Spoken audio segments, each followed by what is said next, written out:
दोस्तों आज भारत और बांग्लादेश के बीच 3 मैचों की टी20 सीरीज का पहला और सबसे इंपॉर्टेंट मुकाबला खेला गया और इस मैच में तो रोमांच की सारी हदें पार हो गई। जहां पहले भारत के विध्वंसक बल्लेबाज कप्तान सूर्या से लेकर अभिषेक शर्मा और रिंकू सिंह का तूफान देखने को मिला, तो फिर भारत के गेंदबाजों ने एक बार फिर से अपनी आग उगलती हुई गेंदबाजी से बांग्लादेश को ढेर कर दिया। तो ऐसे में आज हम आपको इस वीडियो में बताएंगे भारत और बांग्लादेश के पहले टी20 का रोंगटे खड़े कर देने वाला पूरा हाईलाइट। तो ऐसे में आप इस वीडियो को अंत तक जरूर देखिएगा, लेकिन इससे पहले अगर आप भी टीम इंडिया के बहुत बड़े फैन हैं तो आप इस वीडियो को एक लाइक जरूर कर दीजिएगा।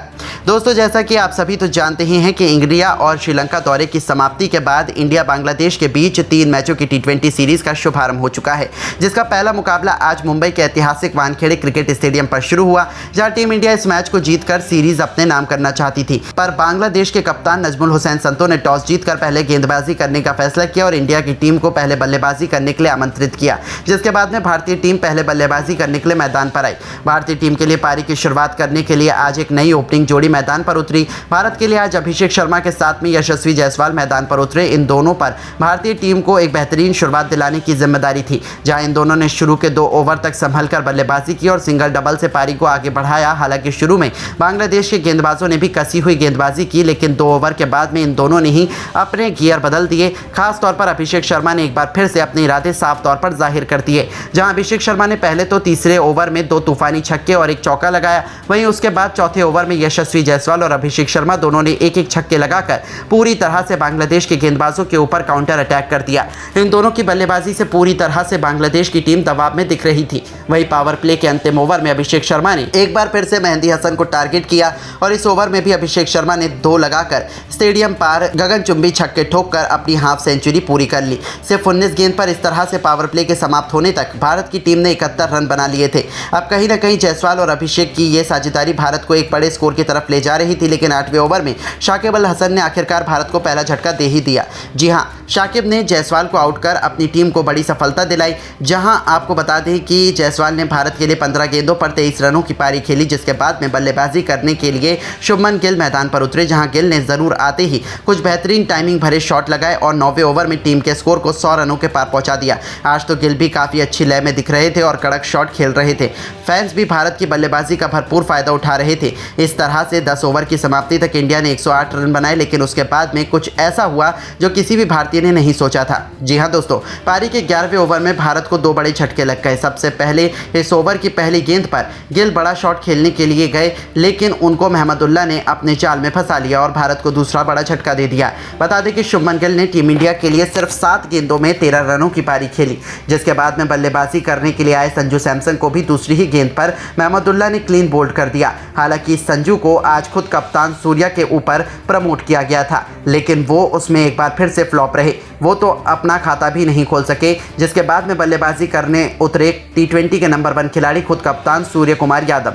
अब सूर्या और अभिषेक शर्मा पर टीम को एक अच्छे स्कोर तक पहुंचाने की जिम्मेदारी थी, जहां आपको बता दें कि इन दोनों ने 2 विकेट गिरने के बाद में सूझबूझ के साथ में बल्लेबाजी की और सिंगल डबल से पारी को आगे बढ़ाया। हालांकि 15वें ओवर में जरूर एक बार फिर से अभिषेक शर्मा ने अपने हाथ खोले और इस ओवर में अभिषेक शर्मा के बल्ले से एक बार फिर से एक चौका और 2 ताबड़तोड़ छक्के देखने को मिले।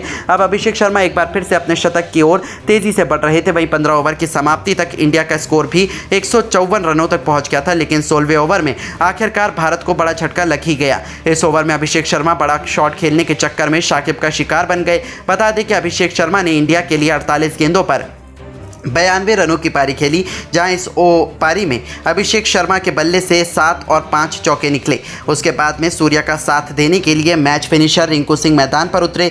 इनको बखूबी पता था कि इनको लास्ट में कैसे बल्लेबाजी करनी है, जहां आपको बता दें कि आते ही रिंकू ने दूसरी ही गेंद पर एक गगनचुंबी छक्का जड़ दिया और अपना इंटेंट साफ जाहिर कर दिया, जिसके बाद सूर्या ने भी अपने हाथ खोले और 17वें ओवर में सूर्या के बल्ले से 3 टाइमिंग भरे चौके निकले। वहीं रिंकू और सूर्या ने 18वें ओवर में अपनी टीम के स्कोर को भी 200 रनों के पार पहुंचा दिया। अब कहीं ना कहीं पूरी तरह से बांग्लादेश बैकफुट पर नजर आ रही थी, जिसके बाद अंतिम के 2 ओवर में इन दोनों ने जो बल्लेबाजी की वो वाकई में देखने लायक थी। इन दोनों ने अंतिम के 2 ओवर में 40 रन कूद डाले, जहां अंतिम 2 ओवर में रिंकू के बल्ले से 3 तूफानी छक्के देखने को मिले, तो वहीं कप्तान सूर्या ने भी 2 आसमानी छक्के और एक चौका लगाया। इस तरह से टीम इंडिया ने पहले बल्लेबाजी करते हुए 20 ओवर में 248 रन बनाए, जहां भारत के लिए रिंकू ने एक बार फिर से फिनिशिंग टच देते हुए 21 गेंदों पर 58 रन बनाए। इस दरमियान उनके बल्ले से 6 खतरनाक छक्के भी निकले।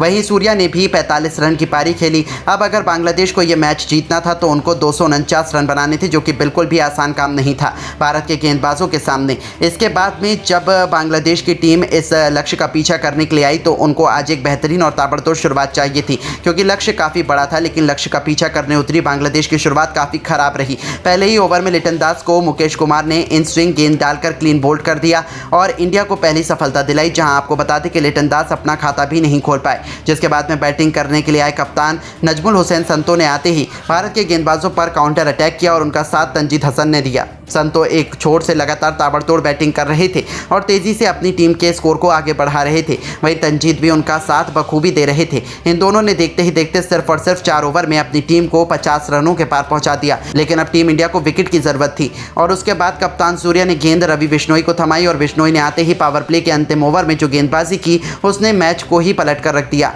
बिश्नोई ने दोनों सेट बल्लेबाजों को आउट कर दिया और इंडिया को बड़ी सफलता दिला दी, जहां संतो ने 18 गेंदों पर 40 रन बनाए। वहीं दूसरी ओर बल्लेबाजी कर रहे तंजीद ने 8 गेंदों पर सिर्फ 12 रन बनाए। इस तरह से पावर प्ले के अंदर बांग्लादेश की टीम ने 62 रन बना लिए, जिसके बाद जरूर शाकिब अल हसन और महमदुल्लाह ने कुछ अटैकिंग शॉट खेले और भारत की गेंदबाजी लाइनअप पर काउंटर अटैक करने की कोशिश की। खासतौर पर आज शाकिब काफ़ी ही अटैकिंग बैटिंग कर रहे थे और भारत के हर गेंदबाज के खिलाफ बड़ा शॉट खेल रहे थे। हालांकि इंडिया के पास में काफ़ी रन थे। इन दोनों ने 10 ओवर तक बांग्लादेश की टीम को 100 रनों के पार भी पहुंचा दिया था। अब इन दोनों की कम से कम 15 से 16 की रन रेट से हर ओवर में रन बनने थे, जो कि बेहद ही मुश्किल था। जहां 10 ओवर के बाद बड़े शॉट खेलने के चक्कर में बांग्लादेश के बल्लेबाज लगातार अंतराल पर भारत के गेंदबाजों के जाल में फंसते चले गए। खासतौर पर रवि बिश्नोई और सुंदर ने बांग्लादेश की लगभग पूरी टीम को समेट दिया। बांग्लादेश के बल्लेबाजों ने अच्छी लंबाई लड़नी चाहिए, लेकिन वो सब मिलकर भी वो अपनी टीम को सिर्फ 175 रन तक ही पहुंचा सके और भारत की टीम ने यह मैच बड़ी ही आसानी से एक तरफा अंदाज में जीत लिया। हालांकि आपको बता दें कि ये सिर्फ एक प्रैक्टिस मैच था। बाकी रियल मैच पहला T20 बहुत जल्द खेला जाएगा, जिसे आप बिल्कुल भी मिस नहीं करना चाहेंगे। लेकिन दोस्तों, अब आपको क्या लगता है, बांग्लादेश के खिलाफ पहले T20 मैच में टीम इंडिया जीत हासिल कर पाएगी या नहीं? अपनी कीमती राय हमें नीचे दिए गए कमेंट बॉक्स में ज़रूर दीजिएगा और ऐसी ही शानदार खबरों के लिए हमारे इस चैनल को ज़रूर सब्सक्राइब करें। धन्यवाद। दोस्तों, श्रीलंका के खिलाफ पहले टेस्ट के पहले दिन ही भूखे शेर की तरह दहाड़े कप्तान रोहित शर्मा, तो उनका साथ किंग कोहली और ऋषभ पंत ने भी अपने बल्ले का ऐसा जौहर दिखाया कि तीनों खिलाड़ियों ने बारी बारी शतक ठोककर एक नया कीर्तिमान स्थापित कर दिया। तो आखिरकार किस बल्लेबाज ने बनाए हैं कितने रन? आखिर कैसे उनकी तूफानी बल्लेबाजी के आगे श्रीलंका की टीम पहले ही दिन घुटनों पर आ गई? किस खिलाड़ी ने ठोका सबसे तेज शतक? वापसी करते ही विराट ने खेली कितने रनों की दहशतगर्द पारी? इन तीनों के साथ साथ गिल और पंत की तूफानी बैटिंग, पहले टेस्ट मैच के पहले दिन की रोमांचक हाईलाइट का वीडियो हम आपको जरूर दिखाएंगे ही। लेकिन उससे पहले आपको क्या लगता है कि विराट, जायसवाल और रोहित में से कौन सबसे बेहतरीन बल्लेबाज है? अपनी कीमती राय हमें नीचे कमेंट करके जरूर बताइएगा। दोस्तों, लंबे समय बाद टीम इंडिया अब सफेद जर्सी में अपनी सबसे बड़ी कंपेटिटर श्रीलंका की क्रिकेट टीम से दो हाथ करने के लिए तैयार है।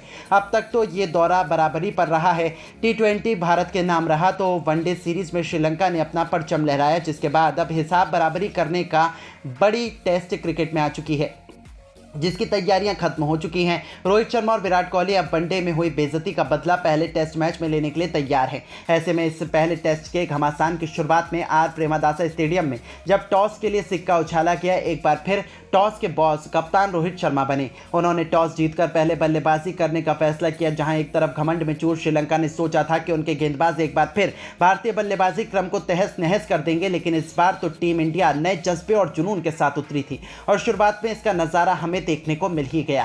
कप्तान रोहित शर्मा यशस्वी जायसवाल के साथ टीम इंडिया को धाकड़ शुरुआत दिलाने के इरादे से उतरे थे। आते ही रोहित ने लाहिरू कुमारा की गेंद के पर विकेट के सामने तीर की तरह सीधे स्ट्रेट ड्राइव से चौका बटोरकर अपने तेवर श्रीलंका को दिखाने शुरू कर दिए थे। दूसरी तरफ जायसवाल ने भी अपनी पुरानी फॉर्म का नजारा दिखाते हुए मिड विकेट के ऊपर से बेहतरीन छक्का लगाकर अपना खाता खोला। फिर इन दोनों खिलाड़ियों ने पीछे मुड़कर नहीं देखा। क्लासिकल टेस्ट मैच के अंदाज में दोनों खिलाड़ियों ने अपनी अपनी शुरुआत की। संभलकर बल्लेबाजी करते हुए अर्धशतकीय पार्टनरशिप बनाई तो देखते ही देखते 21वें ओवर की आखिरी गेंद पर कमिंडो मेंडिस के खिलाफ आगे बढ़कर रोहित ने बेहद शानदार अंदाज से छक्के से न सिर्फ 50 पूरा किया बल्कि यशस्वी के साथ शतकीय पार्टनरशिप को भी अंजाम दिया। लेकिन उसके बाद जायसवाल ज़्यादा देर तक मैदान पर टिक नहीं सके। अपना विकेट हसरंगा को देकर पवेलियन लौट गए। टीम इंडिया को बड़ा झटका लग गया। जायसवाल केवल टीम के लिए 23 रन बना सके। टीम इंडिया को पहला झटका लगने के बाद अब मोर्चा संभालने के लिए मैदान में किंग कोहली कदम रख चुके थे। अब मैदान पर एक तरफ जहां खुद कप्तान रोहित थे तो वहां दूसरी तरफ अपनी वापसी के साथ ही विराट इस मौके पर चौका नहीं सीधा छक्का मारने की फिराक श्रीलंका को लगा था कि पहले विकेट के बाद वो भारतीय टीम पर दबाव बनाएंगे, पर